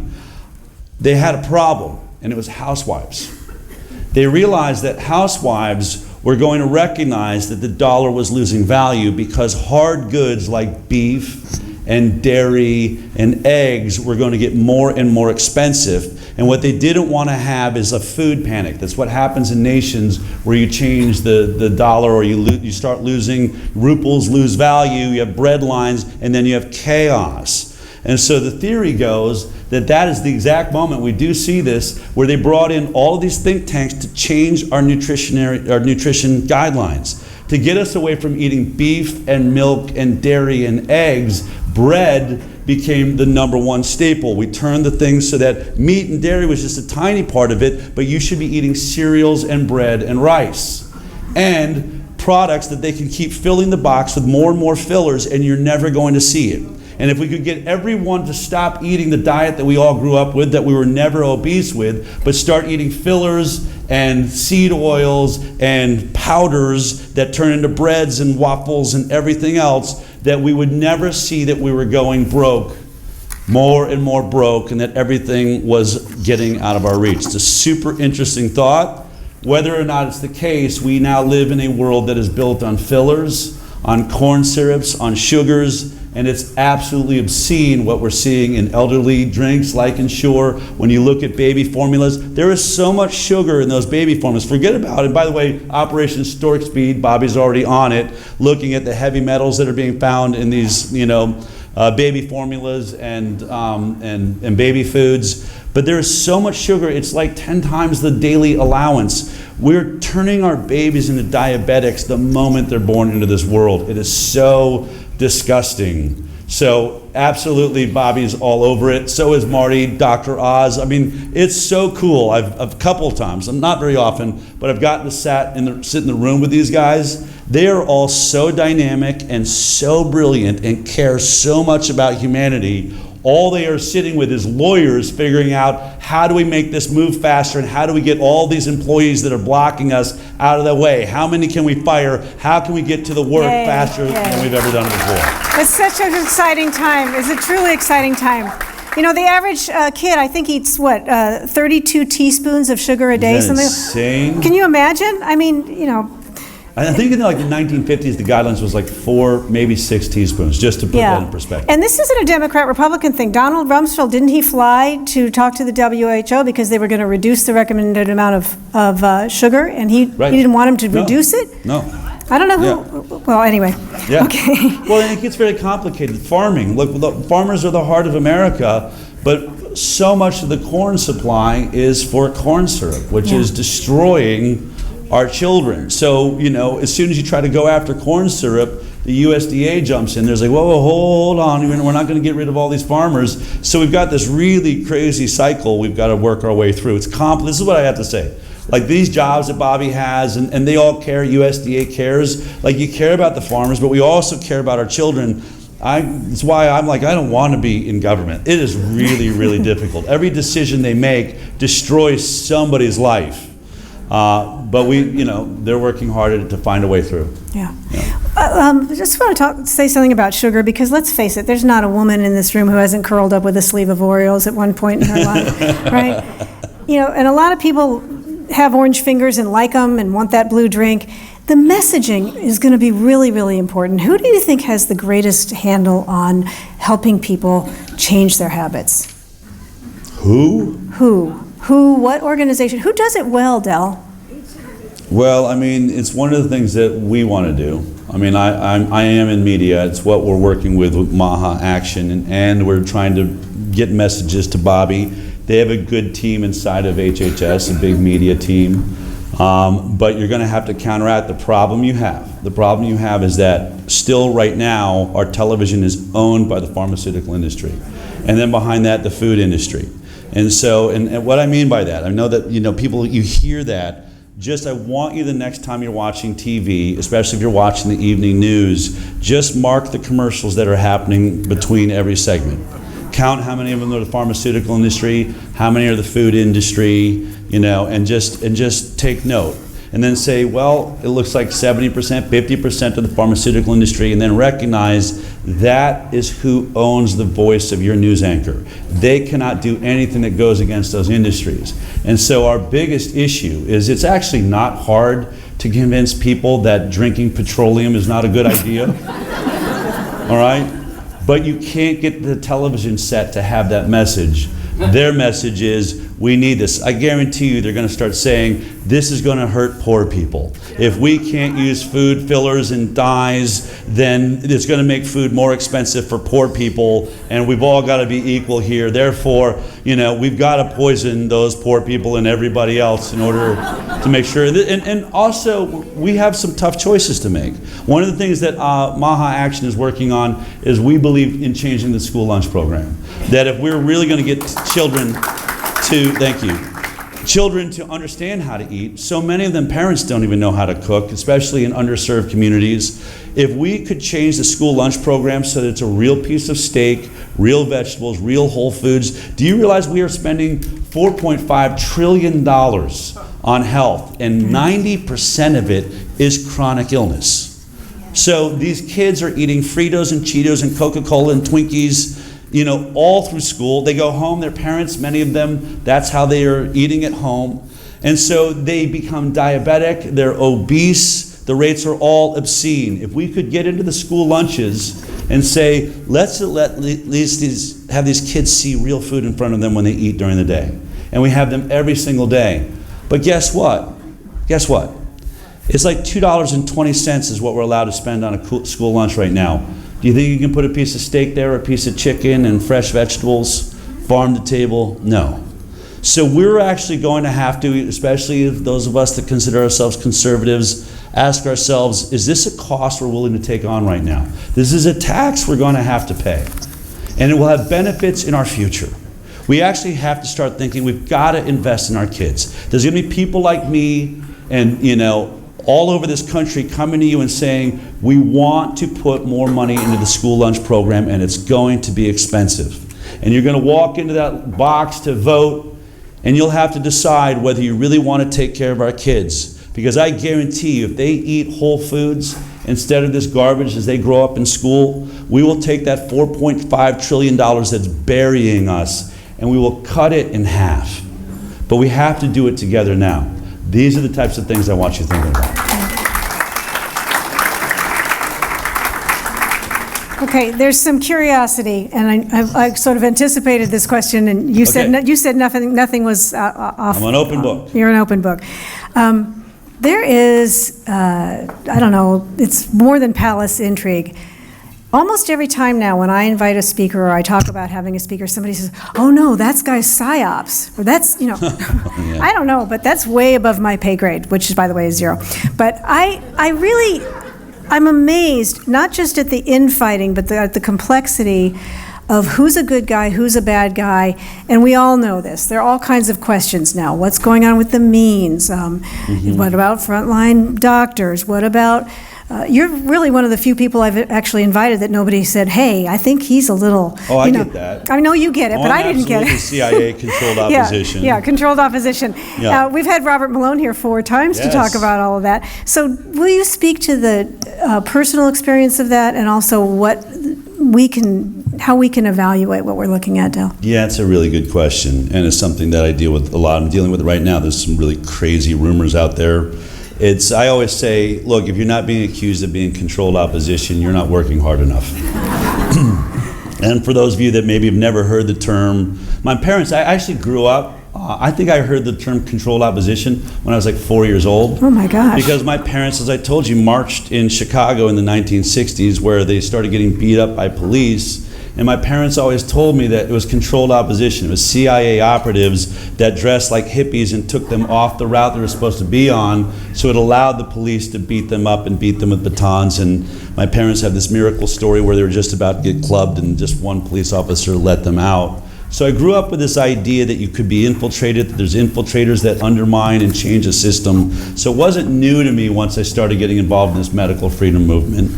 And you know, I've seen, there's lots of people online that say that I'm working for the other side, and they lay it out. I mean, it's really fascinating to watch it, especially when you're the person they're writing about, and the layout that I worked on a medical talk show, which was clearly funded by Pfizer and Merck, which it was, you know, and then I went on and I infiltrated and I got Andy Wakefield, I made a movie and I made myself a top person in space, and it's all a part of a big diabolical plan. You're very clever. I once had a woman come up to me. She was the only one, by the way, and I got to give her credit. I was at a speaking engagement, and a bunch of people lined up wanting to say hi, and she said, "Are you CIA? Are you controlled opposition?" And like 6 people were about to pounce, and I was like, "Whoa, whoa, whoa, whoa, whoa! She's allowed to ask the question. It's a perfectly okay question." I said, "But I want to ask you a question because I've never faced someone face to face that's actually saying it to my face." And I said, "Can you tell me how this story ends? Like if I'm a CIA operative or I'm out to do harm, how does that story end? I have spent $30 million suing the government in the United States. I brought back a religious exemption to Mississippi that didn't have it so that everyone in Mississippi can opt out of the vaccine program if they want. They didn't have that right. I've won back all of the UC schools. I mean, ICANN has. All of the UC college, universities now have a religious exemption because I've done that work. My show has made more people terrified of vaccines than any other show, I think, in the world. And I've done all of that because my big diabolical plan is what?" And she said, "Oh, I haven't really thought about that." And I said, "Okay, will you do me a favor then? If you're going to accuse someone of something like that, will you at least take a few minutes to sit down, get creative, and write an ending to that story?" And for Robert Malone, he gets accused of this a lot. Yeah. And I have people tell me, if you have him on your show, I won't believe he's a CIA operative.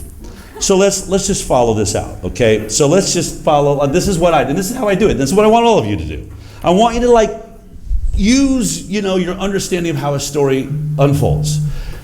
As I told you, they want to have a COVID vaccine. They need every one of you in a vaccine program. They want you being tracked with a vaccine passport on your cell phone so that everywhere you go, we're tracking you. That is clearly the agenda.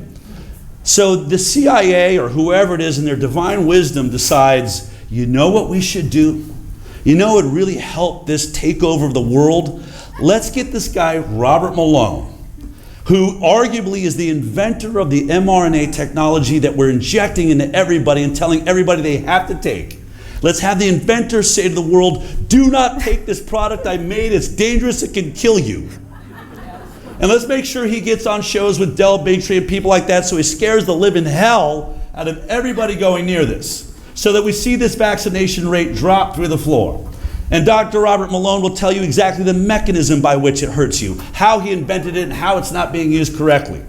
And he will wipe out and be one of the greatest voices, especially with Steve Kirsch, who was in the first with Brett Weinstein, and the three of them changed my life. One of the most important interviews of all times discussing this. He absolutely is personally responsible for keeping millions of people from taking that vaccine.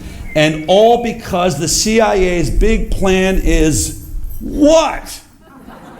And I'll be honest, when I take on a guest like him, I assume he could be CIA, and you know what I thought? I will do so much damage to this storyline on the COVID vaccine that even if he is CIA, they'll never be able to recover for what I'm doing. So come on my show and let's celebrate what you're talking about. That's all we can do. And lastly, please, it's never the leaders. Controlled opposition's never the person standing at a microphone and on camera. It's the person right behind the wall that works for me. Someone that's around me that is getting everyone to start arguing with each other. Someone that is starting rumors about Casey means or Callie means and making sure that we don't move forward. Because in all honesty, can we all just look at, I don't know if you're watching this attack, which is absolutely insane, but can we just reflect on all the last Surgeon Generals over the last, 5 administrations? Well, they've done such a fine job. Some of the biggest losers you've ever seen that did nothing but promote the worst products, the worst food, the worst vaccines. What is it that Casey Means has done that would deserve for her to be attacked? She's come out and said, they're poisoning your food. They're poisoning your food supply. We should make your food supply healthier. How in the hell is that going to be a problem? I mean, just think it through, people. Don't get caught up in this. And I would say anyone that attacks other people in our movement, that is controlled opposition, whether they know it or not. They would rather you fight each other than to storm the castle.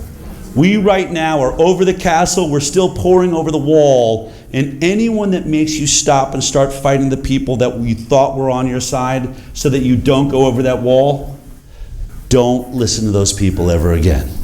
Whether they're with us or against us, as long as everyone is focused and going over the wall and taking this castle and making sure that we have it into the future, that's who's with us. Stay focused on the prize. Don't let them distract you and start fighting each other. That's what they want. It's the only way they can win right now. The only way, because we are in the driver's seat. We have the administration, we have Robert Kennedy Jr. We're watching things change so fast. They want us fighting each other. Do not partake. So what you're saying, Dale, if I could just sum it up, is if it's not presented to you by a science fiction writer or a porn star, do not believe it. Don't listen to it. Is that it? All right, we got it. We got it. Dale. All right.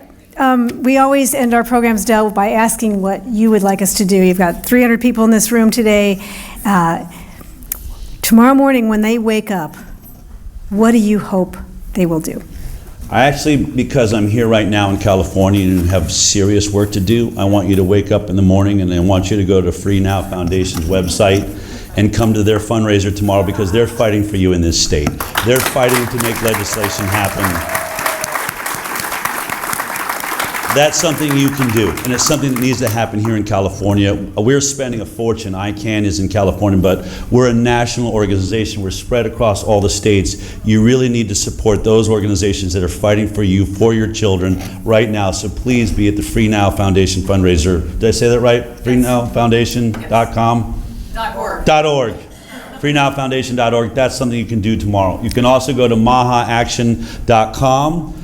We have all the legislation that's happening across the country right now, what's going on in California, how we think you may want to vote on all the MAHA bills, whether you're for them or against them. You've got things like bills, I don't know if it's here in California, but all across the country, Monsanto is trying to get liability protection for their products, meaning the product that is losing in court, causing cancer, they want to be like vaccines that you can't sue them. They don't want to evolve the product, they don't want to make it better, they want to make sure that you can never stop them. You've got to look out for bills like that. That's what MAHA Action is doing. And we're also going to start fortifying that website so that you'll find the grassroots group like Free Now Foundation that are near you. MAHA is not going to own this. We want to put the attention on all the great organizations that are actually making a difference. And we should probably add Liberty Forum, because it's amazing what you're doing here. Thank you.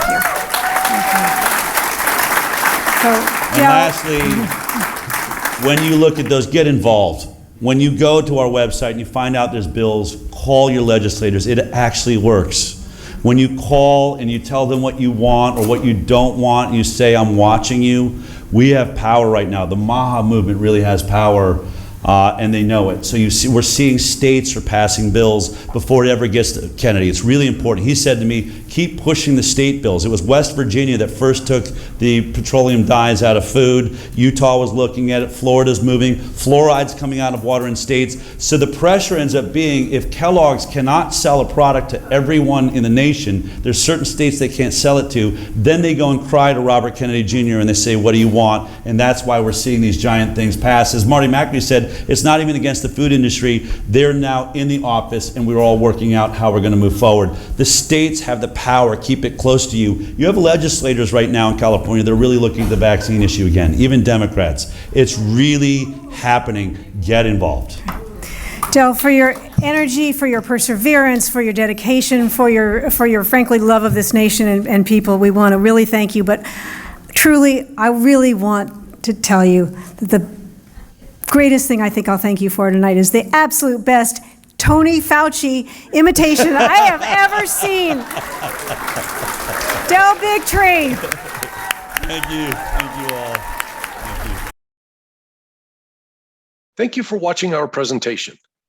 Please like and subscribe to our channel to get updates on new speakers, and consider joining the Liberty Forum of Silicon Valley. You can do so at our website. If you don't want to join, but want to support the principles of American liberty, you can make a tax-deductible donation via our website. The links are in the description. Thank you again, and stay free.